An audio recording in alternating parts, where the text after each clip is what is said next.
তো আপনারা প্রতিদিন বৃষ্টি, এটা বুঝবেন না। সৌদিতে যাবেন, বাহরাইন যাবেন, দুবাই যাবেন, তখন দেখবেন হায় বৃষ্টির জন্য দুবাইতে একটা টেকনোলজি আছে, জাস্ট অন টেস্ট। ওরা হেলিকপ্টারে এমন এক কেমিক্যাল নিয়ে উপরে উঠছে, মেঘের মধ্যে ছিটাই দিছে, তো একটু সামান্য বৃষ্টি পড়ছে। মানে কৃত্রিম উপায়ে একটু বৃষ্টির ব্যবস্থাপনা, সামান্য কিছু জায়গা ভিজেছে অল্প একটু। তো দেখেন কত বিপুল অর্থ ব্যয় সাপেক্ষে ওরা বৃষ্টির জন্য কি করে। মালয়েশিয়ায় বসে এই কথা বোঝা যাবে না। তো নূহ আলাইহিস সালাম বলতেছেন যে আকাশ থেকে রহমতের বৃষ্টি আসবে যদি বেশি বেশি ইস্তিগফার করো। ওয়া ইউমদিদুকুম বিআমওয়ালি ওয়া বানিন, আল্লাহ তোমাদের সম্পদে বরকত দিবে, সন্তানে বরকত দিবে। ওয়া ইয়াজআল লাকুম জান্নাতিন ওয়া ইয়াজআল লাকুম আনহারা, তোমাদের গাছ পালা, বন বাদার এগুলো ফুলে ফলে সজ্জিত হবে, ঝর্ণা প্রশোভন দিয়ে ভরে যাবে তোমাদের লোকালিটি। সুবহানাল্লাহ।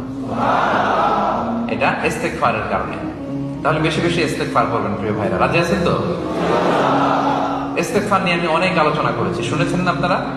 বেশি বেশি ইস্তিগফার করলে তাদের দোয়া কবুল হয়, তারা মুস্তাজাবুদ দাওয়া হয়ে যায়। এবং রাসূলুল্লাহ সাল্লাল্লাহু আলাইহি ওয়াসাল্লাম ইরশাদ করেছেন, মান লাজিমাল ইস্তিগফার, যে সব সময় ইস্তিগফার করে। লাজিমা ইয়ালজামু মানে লাজিম হয়ে থাকে, লেগে থাকে, সাথে সাথে এটা ছাড়ে না, সে তিনটা জিনিস পায়।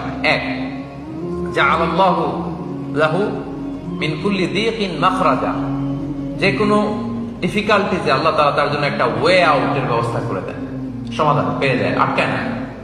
দুই নাম্বার, অমিন কুল্লি হাম্মিন ফারাজা, তার দুশ্চিন্তা আসে না, আল্লাহ তাআলা তার জীবন থেকে দুশ্চিন্তা উঠিয়ে নেন। তিন নাম্বার, ওয়া ইয়ারযুকহু মিন হাইসু লা ইয়াহতাসিব, এমন জায়গা থেকে আল্লাহ রিজিকের ব্যবস্থা করে দেন সে কল্পনাও করতে পারে না। কি বললে এগুলো পাওয়া যায়? কি বললে? করবেন তো সবাই ইনশাআল্লাহ।